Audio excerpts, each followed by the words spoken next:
تاکہ جلد سے جلد جو انٹر افغان مذاکرات کا راؤنڈ ہے وہ حتمی نتیجے تک پہنچ سکے۔ ناظرین کرام، اندر کے ذرائع بتا رہے ہیں طالبان کے کہ طالبان عبوری حکومت کے سیٹ اپ پر راضی ہیں، اور اس میں واحد جو طالبان کو کامیابی ہے وہ اشرف غنی کی حکومت سے چھٹکارا ہے۔ اس لیے اب عبوری حکومت کے لیے کوششیں تیز ہو چکی ہیں، اور زلمے خلیل زاد ایک مرتبہ پھر دوحہ کے دورے پر پہنچے ہیں، جہاں وہ طالبان کی مذاکراتی ٹیم اور کابل کی مذاکراتی ٹیم سے رابطے کریں گے اور رکاوٹیں دور کرنے کا کہیں گے، اور طالبان قیادت کو امریکی صدر ڈونلڈ ٹرمپ کا پیغام بھی پہنچایا جائے گا۔ جبکہ ناظرین کرام، اطلاعات سامنے آ رہی ہیں کہ رات گئے طالبان اور کابل فوج میں شدید جھڑپیں بھی ہوئی ہیں، جس میں طالبان کا دعویٰ ہے کہ 4 چیک پوسٹیں فتح کی گئی ہیں اور تقریباً 18 کے قریب کابل فوجی مارے گئے ہیں۔ اس سے قبل خوست کے اندر بڑا حملہ کیا گیا تھا، جس میں کہا جاتا ہے 100 سے زائد کابل فوجی مارے اور زخمی ہوئے ہیں۔ بہرحال ناظرین کرام، اس وقت افغانستان کے اندر صورتحال انتہائی کشیدہ ہے اور طالبان اپنی کامیابی کے دعوے کر رہے ہیں۔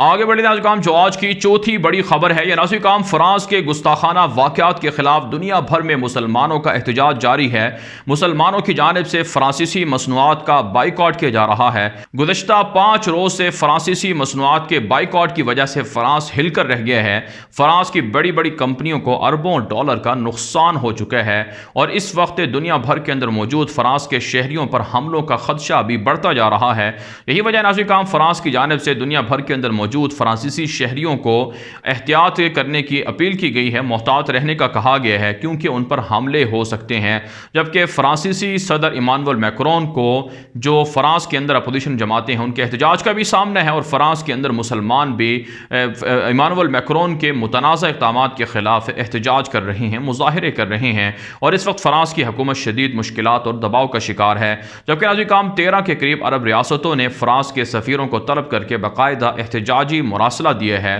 اور انہیں تعلقات ختم کرنے کی دھمکیاں دی گئی ہیں۔ بدقسمتی سے سعودی عرب کی جانب سے مذمت تو کی گئی ہے اس واقعے کی، گستاخانہ واقعات کی، لیکن عملاً جو فرانسیسی مصنوعات ہیں ان کا حکومتی سطح پر بائیکاٹ نہیں کیا جا رہا ہے، اور اسی طرح سے UAE اور بحرین کی جانب سے سرکاری طور پر کوئی ایسا بیان سامنے نہیں آیا، جس کا دوسرے لفظ میں مطلب یہ بنتا ہے کہ یہ ممالک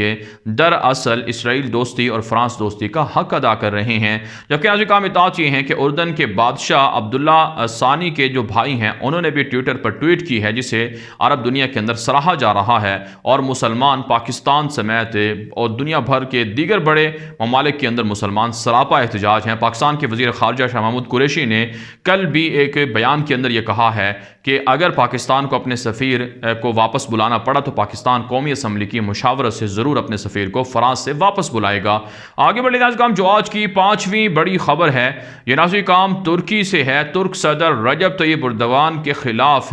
جو ہالینڈ کے ایک گستاخ سیاستدان ہیں گیرٹ ولڈر، انہوں نے ایک متنازع گفتگو کی تھی، متنازع الزام لگایا تھا، گھٹیا قسم کا الزام لگایا تھا۔ اس پر ترک صدر رجب طیب اردوان کی جانب سے گیرٹ ولڈر کے خلاف مقدمہ دائر کر دیا گیا ہے۔ آپ جانتے ہیں دنیا بھر کے اندر گستاخانہ کارٹونز اور خاکے شائع کروانے میں گیرٹ ولڈر ہالینڈ کے یہ بڑے مشہور ہیں، اور یہ مسلمانوں کے خلاف اس طرح کی کمپین بھی چلاتے رہتے ہیں۔ جبکہ ناظرین کرام، ترکی سے خبر یہ سامنے آ رہی ہے کہ ترکی نے لبنان کے اندر بیروت میں جو دھماکے ہوئے تھے وہاں پر تقریباً 1000 کے لگ بھگ جو خاندان ہیں ان کی مدد کی ہے، انہیں گھر بنا کر دیا ہے، اور ان کی مالی مدد تاحال کی جا رہی ہے۔ یہی کچھ شام کے اندر، لیبیا کے اندر، عراق کے اندر ترکی کر رہا ہے۔ جبکہ ناظرین کرام، ترکی سے ایک اور خبر یہ سامنے آ رہی ہے کہ افریقی ممالک نے $110 ملین کے جو ترکی کے جدید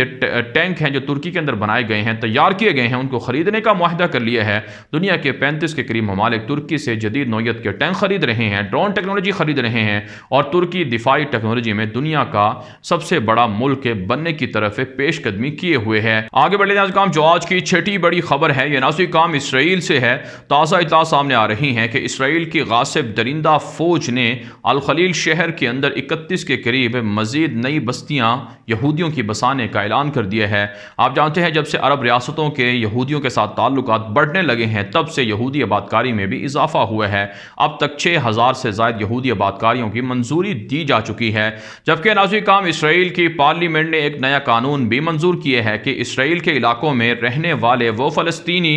شہری جو فلسطینی مسلمان ہیں یا پھر فلسطین کے اندر دیگر مذہب سے تعلق رکھتے ہیں، ان کے پاس اسرائیل کی نیشنلٹی ہے یا پھر ان کے پاس اسرائیل کی جو عارضی اقامے ہوتے ہیں وہ ہیں، ہیں تو اگر یہ اسرائیلی شہری جن کے پاس یہ سب کچھ ہے اگر وہ فلسطین سے امداد لیں گے یا اسرائیلی قوانین کی خلاف ورزی کریں گے تو ان سے اسرائیل کی نیشنلٹی چھین لی جائے گی۔ دوسرے لفظوں میں ناظرین کرام جو بیت المقدس ہے جہاں پر مسجد اقصی واقع ہے وہاں پر مقیم جو فلسطینی شہری ہیں ان کے پاس اسرائیل کے عارضی اقامے بھی ہیں تو ان سے اقامے چھین کر دراصل ان کو بے دخل کرنے کی منصوبہ بندی کی جا رہی ہے۔ اس کے علاوہ ناظرین کرام فلسطینی وزیر اتصالات نے ایک دعویٰ کیا ہے کہ تقریباً 4 سال کے دوران $1 ارب سے زائد کا نقصان ہوا ہے فلسطین کو مختلف اسرائیلی پابندیوں کی وجہ سے۔ کتنا ظلم اسرائیل فلسطینیوں پر کر رہا ہے، لیکن اس کے باوجود سوڈان یا پھر سعودی عرب، متحدہ عرب امارات اور بحرین اسرائیل کو تسلیم کر رہے ہیں۔ آگے بڑھے ناظرین کرام جو آج کی 7ویں بڑی خبر ہے یہ بھی ناظرین کرام فلسطین اور اسرائیل سے ہے۔ ناظرین کرام تازہ اطلاع سامنے آ رہی ہیں کہ غزہ کے تقریباً 70% کے قریب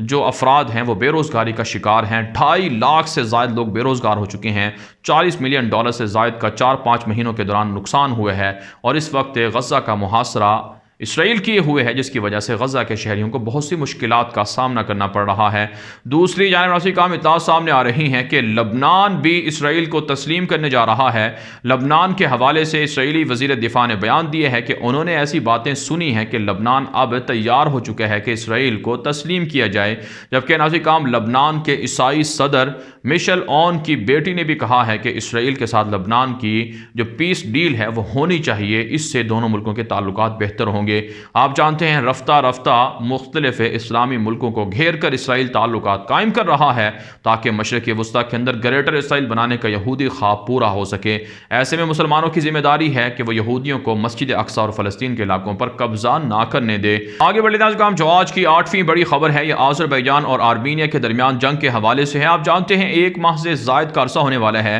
آرمینیا اور آذربائیجان کے درمیان جنگ جاری ہے۔ تازہ ترین اطلاعات سامنے آ رہی ہیں کہ آرمینیا کی عیسائی فوجوں نے نہتے شہریوں پر حملہ کیا ہے آذربائیجان کے، جس میں متعدد شہید اور زخمی ہوئے ہیں، جبکہ آرمینیا کے کاراباخ کے اندر جو فوجی کمانڈر تھے ان کو برخاست کر دیا گیا ہے، ان کو ہٹا دیا گیا ہے اور آذربائیجان کی فوجوں کے حملوں کے اندر 3 ڈرون طیارے تباہ کر دیے گئے ہیں اور ایران سے متصلہ سرحدی علاقوں کے اندر چیک پوسٹیں بھی تباہ کی گئی ہیں، جبکہ ایران نے اپنی فوج کو آرمینیا اور آذربائیجان کی سرحدوں کے قریب ہائی الرٹ کر دیا ہے اور دونوں کو دھمکیاں دی ہیں کہ اگر ایران کے اندر کوئی حملہ ہوا تو وہ اس کا جواب بھرپور طریقے سے دیں گے، جبکہ ناظرین کرام ترکی کی جانب سے آذربائیجان کا بھرپور طریقے سے ساتھ دیا جا رہا ہے۔ اطلاعات اور یہ دعویٰ کیا جا رہا ہے آرمینیا کی جانب سے کہ ترکی کا حمایت یافتہ ایک شامی کمانڈر آذربائیجان کے ساتھ لڑتا ہوا آذربائیجان کے صفوں میں آرمینیا کے خلاف لڑتا ہوا مارا گیا ہے، جبکہ ناظرین کرام خود آذربائیجان کی فوج کہہ چکی ہے کہ ان کے پاس 1 لاکھ سے زائد فوجیں ہیں، لہٰذا انہیں باہر سے جنگجو منگوانے کی ضرورت نہیں ہے۔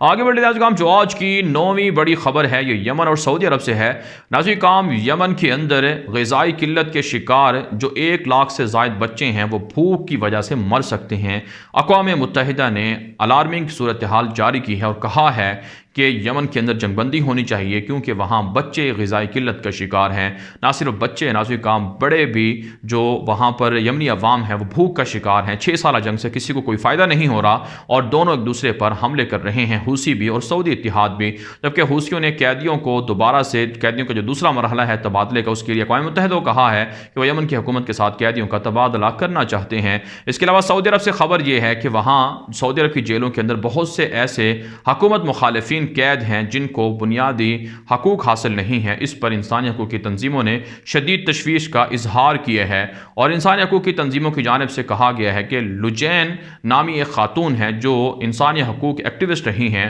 وہ انہوں نے بھوک ہڑتال کر دی ہے اور ان کی زندگی کو بھی خطرات لاحق ہو چکے ہیں۔ محمد بن سلمان پر بھی تنقید کی جا رہی ہے۔ آگے بڑھے ناظرین کرام جو آج کی 10ویں بڑی خبر ہے یہ ناظرین کرام جرمنی کے سابق خفیہ ایجنسی کے سربراہ نے ایک دعویٰ کیا ہے کہ دنیا بھر کے اندر چائنا اپنے کنٹرول کو وسیع کر رہا ہے، چائنا کا غلبہ بڑھتا جا رہا ہے، بالخصوص یورپی ممالک کو چین کے قبضے اور غلبے سے شدید مشکلات کا سامنا کرنا پڑ سکتا ہے۔ اس حوالے سے جرمنی کی حکومت کو تنقید کا نشانہ بناتے ہوئے سابق خفیہ ایجنسی کے چیف نے کہا ہے کہ جرمنی کے ساتھ چائنا کے تعلقات بڑھ رہے ہیں۔ سالانہ